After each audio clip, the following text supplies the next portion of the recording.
This is DW News Africa. Coming up on the program, can Paul Biya be beaten? After nearly 50 years in power, Cameroon's president is seeking a new term. Will he win it? Plus, the explosive allegations in South Africa that have seen the police minister and other senior police officials suspended. A judicial inquiry will soon begin. And we'll get a report from Nigeria, where wildlife conservationists are saving the world's most trafficked animal.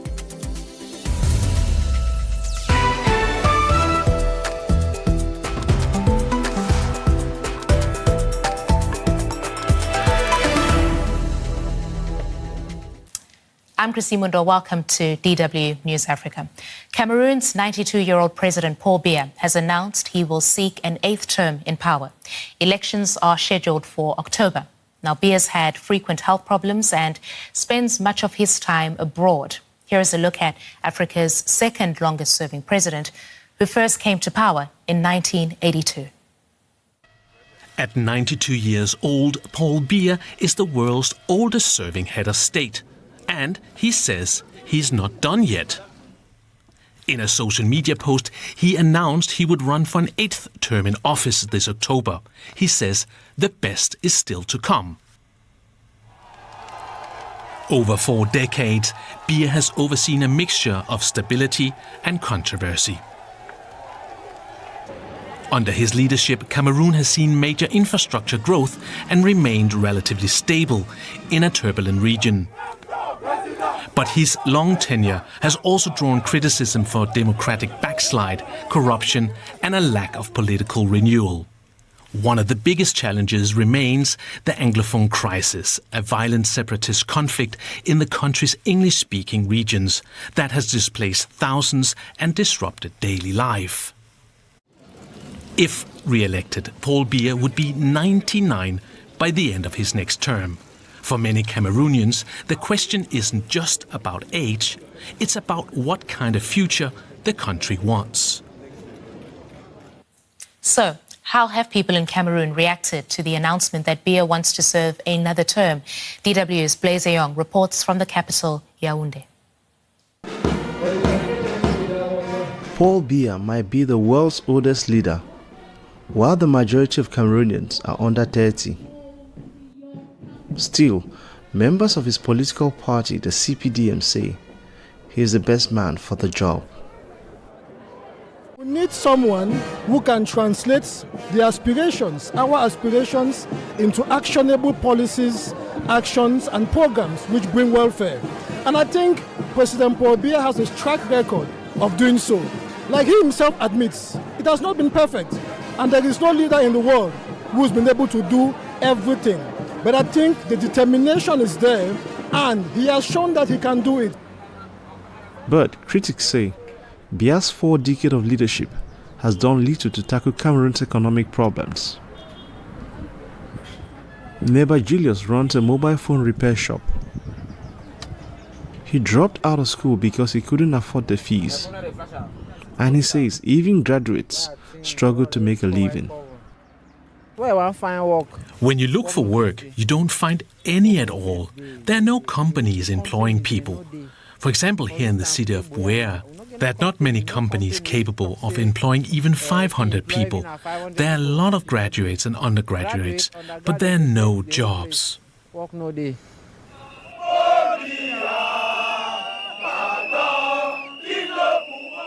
Biya's main opponent is opposition leader Maurice Kamto. Last month, his party organized a rally to welcome him back to Cameroon from France. But Kamto was prevented by police from leaving his home to meet his supporters. We're not here to protest. We took the opportunity to come along and see our president of the Cameroon Renaissance Movement Party, but we're surprised that even the roads are blocked. I honestly don't know why. We'd followed all the instructions that had been given. We didn't come on motorbikes, we came on foot. Even on foot, there are 3 barriers preventing us from reaching our headquarters. Paul Biya has been accused by his critics of using force to intimidate those who oppose him in order to maintain his long grip of power. He has promised better days ahead. But youth leader Lena Fabrice disagrees. it's going to be disastrous if Biya becomes president of Cameroon again, because this will be the elastic limit of patience for Cameroonians, for myself, for members of our future movement, for members of so many other political parties that I know in this country, for the Gen Z generation. We've lost a lot of good brains already to America, Europe, and other parts of the world because of political frustration, political instability, and the mismanagement of the current regime and the current president. So imagine another 7 years. Neba hopes the next 7 years, no matter who is in power, will bring something truly new for young people like himself. And to gain more insight into Cameroon's presidential politics, we've invited Paul Biya onto the program. He is president of the Center for Human Rights and Democracy in Africa. He's also the founder of the YouTube channel Paul Biya Speaks. Welcome to DW News Africa, sir. Is it realistic to think it is possible that Paul Biya can be beaten or could lose the election coming up later in the year? Well, thanks for having me on your program.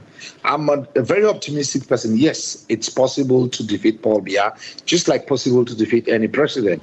But for us to be able to defeat Mr. Biya, there's need for the opposition, the Cameroonians in its entirety, the people of Cameroon, to work hard individually and collectively, from registering, from voting and protecting their votes, raising awareness and sensitization on the need for people to vote and the need for necessary changes in Cameroon. Yes, it's easier to defeat Mr. Biya, or it's not impossible to defeat Mr. Biya on the ballot box. Right. You talk about the opposition there, which is divided. 10 candidates have announced that they are running. Doesn't the opposition need to combine forces behind a unity candidate then? I think the first thing perhaps is their strategy, that they decided to first of all announce and subsequently submit their documents. The deadline is supposed to be Friday, to first of all submit their documents so that they are eligible to run for the elections. And then they will probably sit in their, have a meeting and decide who is their candidate. Because also you are dealing with a regime where if just one party submits its document as the candidate of the opposition, they might find a way to frustrate them. So you have these 10 or plus candidates who would definitely submit their application. Then they can sit down, have a conversation on who would be the candidate. That is the wish of many Cameroonians. That's the voice of the people of this country. Because if I take a sample opinion on social media, when I do advocacy, almost everybody's asking the question. I assume that is a strategy, that they first of all want to submit their documents, and then they would have a formal discussion. Behind the scenes, a lot of them have been talking. I've spoken to a lot of the leaders who have acknowledged the fact that they've been talking, The question is whether this talk would lead to something serious that would midwife a candidate. But I think the first thing is that when the numbers are reduced, it creates more chances for the opposition to win. Allow me to just perhaps maybe bring in what's going on in the United States, where there is this conversation around the former President Biden and who was really running the country, given the public now has a better sense of how poor his health was, particularly towards the end of his term. Is that conversation perhaps happening in Cameroon? Are people asking, is the president who spends a huge amount of time away from the country, out of the public sight, is he really running the country? Well, for the last couple of years, he's been in the country, but out of public sight. But I'll tell you a little story. A few days ago, I had a meeting with the former minister who was 81. And he told me that the president is older than him with 11 years. When I saw him in my conversations with him, I'm like, wow. The people who are insisting that Mr. Biya should run, they don't like this country. They're very wicked. I'll tell you, because when I had the meeting with the 81-year-old person, I looked at him, I was like, wow, imagine at 93. Do you have the capacity, the mental and physical capacity and capabilities to run a country? They are dishonest. They are not doing it for Cameroonians, They are doing it for their personal interests. They want to protect, their interests at the expense of the country. There is no justification scientifically or whatever, the way you look at it, that the best candidate to run a country is somebody who is in his 90s. It's no way. And you see, history has a way of playing out. In the long run, it might not be in my lifetime. We would have declassified reports, on the mental state of the president in 2025. And people will be held accountable for the fact that they aided and abetted someone who was probably not fit to rule the country, but to be at the helm of office because of their personal interests. They withheld information. They did not provide Cameroonians the necessary information about the health of their president, about the situation, the condition of their president. You see, aging is a beautiful thing from an African perspective. All of us wish to grow older, to see our children, our great-grandchildren. But I don't think that at this age, rather than just stay at home with your family, you want to be governing or managing a country of about 30 million with all the problems that they have. You should better be resting. Reported about this kind of problems: no road, no electricity, no water, infrastructure wise, there are no jobs for young people. That's not something at 92 you should be focused on. You should be focused on your grandkids and not bothering about what is happening in the country. Mr. Bala, so candidates have until July 21 to declare that they would be running for office. Do you intend to run? Candidates, they had already declared. They had declared their intention. They have up to 21 days to actually, up to I think Friday, if I'm not mistaken, to actually submit their documents. I've said it several times. I know this question always comes up. I am not running. I'm not a candidate for the presidential election. I think my intention or what I'm doing is to help in my own little way to see how progressive forces, positions, civil society organizations, and all concerned Cameroonians who want change, how they can come together and work to ensure that we have a free and fair election, and that on the 12th of October, we have a president that would be a president that works in the interest of the country. So that's why I used to be focused on mobilizing people to register.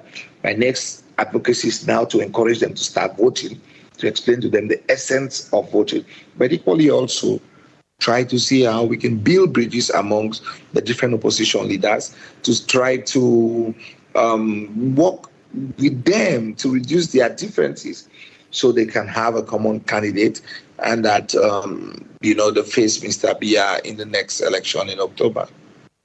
Mr. Paul Biya, we appreciate you being on DW News Africa. Thank you.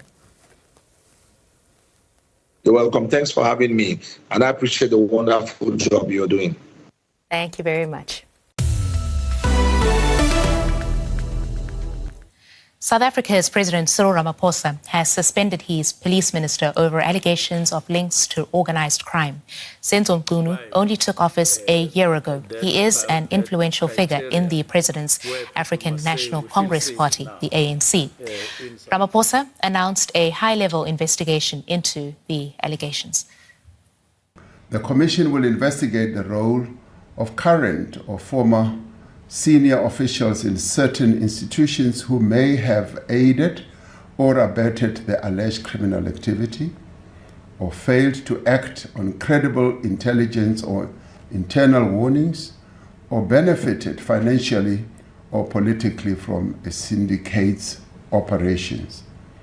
These institutions are the South African Police Service, the National Prosecuting Authority, States Security Agency, the Judiciary and the Magistracy, and the Metropolitan Police Departments of Johannesburg, Ekurhuleni, and Tshwane. And here in studio with me now is DW's Southern Africa correspondent Diane Hawker, who's usually based in Johannesburg. It's great to have you in the studio. We've just been listening to President Ramaphosa outlining the scope of the judicial inquiry. This is a scandal that we see the very people that are meant to be preventing crime in the country implicated, alleged to be colluding in it. How big a scandal is this? I would say even in South African standards, this is a pretty big scandal. We do tend to be a bit of a scandal-prone country, but when a senior police officer who's a commissioner of a province comes out and essentially accuses his boss not only of corruption but also of trying to cover it up, that, I think, grabs all the headlines, but also makes people wonder what's really going on within the police. I mean, the allegations from Nhlanhla Mkhwanazi are quite serious. And he's implicated the minister and another senior national level police officer, Shadrach Sibiya, saying that, the investigations that they were doing were rerouted and essentially shelved, even though the unit was doing really good work. And it raises questions as to what the motivation for that could be. He's also alleging that there's conversations that he's seen between former Minister Mkhunu or suspended Minister Mkhunu and someone who has recently been implicated in corruption, which is really not the kind of association you would expect from a minister. And there's definitely a need to go deeper into what's really going on.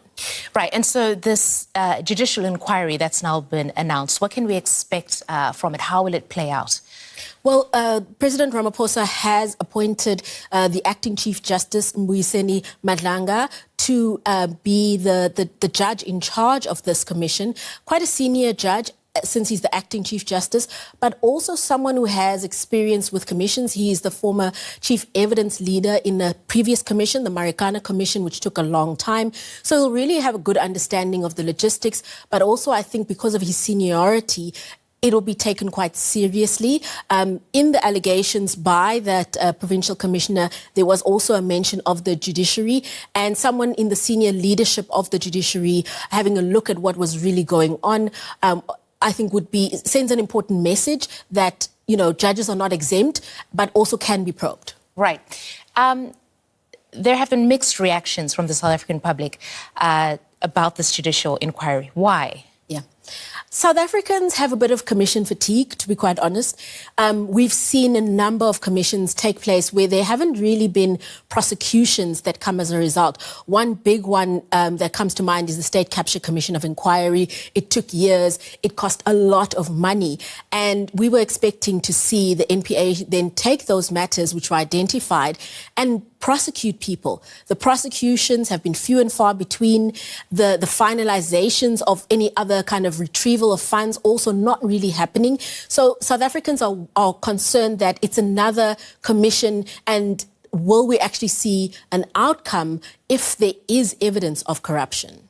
All right, that is our Southern Africa correspondent. Fascinating case. You will be continuing to keep an eye on that and giving us that reporting as it's happening. Diane Hawker, thank you. Thank you.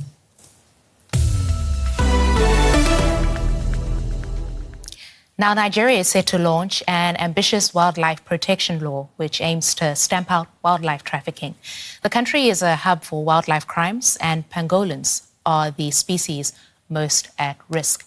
Their meat and scales can fetch huge sums on the black market, and conservationists hope the new law will keep the scaly mammals safe. DW's Olisa Chugumwa went to find out more from the experts working to rehabilitate the endangered species. Getting fed a regular meal, this young pangolin is one of many rescued and nurtured at this animal sanctuary. It is run by Chinedu Mobu, a wildlife conservationist. Here, he rehabilitates pangolins and other threatened species. Pangolins are targeted by traffickers for their scales and meat, which command huge value on the black market. After spending months under Chinedu's care, these pangolins are ready to be taken back into the wild. We followed Chinedu on a 3-hour drive from Lagos to a protected forest reserve in Osun State in Nigeria's southwest. It's at protected forests like this where rescued pangolins are brought back into the wild. Here, they are free from poachers and can roam free. Today, it is this rescued pangolin's turn. So we rescued him from the bushmeat market sellers. And since he's been in our care, he's just been sustained, feeding, and ensuring that he's basically top shape. And now he's ready to go back, itching to go back, actually. There's an international ban on the commercial trade of pangolins. Still, thousands of the animals are killed in Nigeria and other parts of Africa every year. The pangolin scales and meats are then often smuggled abroad.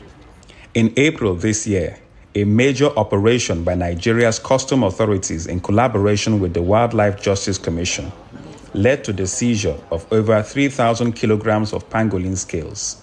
The amount is estimated to come from at least 1,900 dead pangolins. This operation is one of several in the last few years that have led to multiple arrests and prosecutions. Authorities say seizures like these show a turning point in Nigeria's role from a major trafficking hub for the illegal wildlife trade to disruptor in the supply chain. Most of the seizures we had of these pangolin scales most of them do not emanate from Nigeria. Some are from Central African Republic to so many areas around West Africa and Central Africa. And sometimes we have realized the seizures we have made is as a result of convergence, a kind of converging those items to use Nigeria as a hub for moving these items to mostly Central Asia or far Asian countries. Nigeria's progress in tackling wildlife crime has drawn international attention. Nigeria's transformation from the world's most prominent pangolin trafficking hub to a country that consistently deliver high-impact enforcement results is proof that the approach of long-term, intelligence-led investigations can work and can bring the trafficking down. So this is something that can be held up to other countries as well to show that this works. Nigerian lawmakers are on track to pass major new legislation to protect wildlife. But for Chinedu, the fight to save this endangered species begins on the ground. Thousands, hundreds of thousands of pangolins have been killed. We need to turn our attention back to the wildlife itself when it's alive. He's calling for more government support and investment to protect these animals, especially in providing additional forest rangers to reduce pangolin poaching in Nigeria's forests.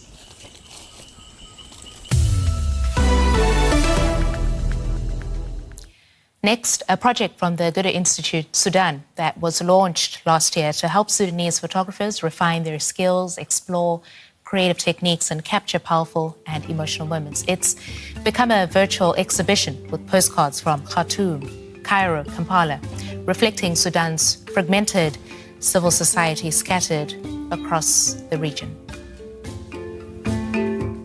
And I am now joined by Hadil Osman, who oversaw the project. She's a Sudanese award-winning creative director and cultural manager. It's great to have you in the studio, Hadil. Tell us more about Postcards From. What has the project achieved? So this is a photo series that first started in Khartoum, and it was initiated by German photographer André Lutzen and Sudanese photographer Ala Khair. It was basically to give space to the Sudanese photographers leaving the city and the country once the conflict began, and in 2023. And then the Goethe Institute Sudan office started to facilitate a workshop and an exhibition in Cairo last year, and this year in Kampala, to give space for Sudanese photographers to document what living in exile really looks like from their point of view, which is the realistic point of view. Right, and let's have a look now at one of the images that we want to focus on. It's from a photographer who's exiled in Kampala, Mohamed Bakour. Can you tell us more about his image? So Mohamed Bakour basically took a photo of his child in front of a wall, which is in the school that he's about to attend. And the photo, the concept behind it is to showcase that although life may have stopped for the father, there's still hope for the future in Kampala, in a different country, different city, different context, and that it just is about giving hope, but also commemorating that moment for the future generations. Yeah, and what's next for the project? So we just finished our first virtual exhibition on the platform called Gotaversum, which basically is like a 3D virtual reality platform. And that was great because it allowed us to host a real event in a space aside from Khartoum, since that's not possible at the moment. We're going to be continuing postcards from series across the region as well as in Germany, because we want to see what Sudanese photographers see and witness every single day, and also to work across different parts of the society. And can people see the virtual exhibit online, for example? Yes, it's at the Gotaversum platform, and that can be accessed through the Go to Sudan Facebook and Instagram page. Fantastic. Well, Hadil, thanks so much for talking us through what is a very exciting and beautiful project, Postcards From. Thank you. And that's it for now. Be sure to check out our other stories on dw.com/Africa. We're also on social media. Today, we'll leave you with some photos in that virtual exhibition. Bye for now. See you next time.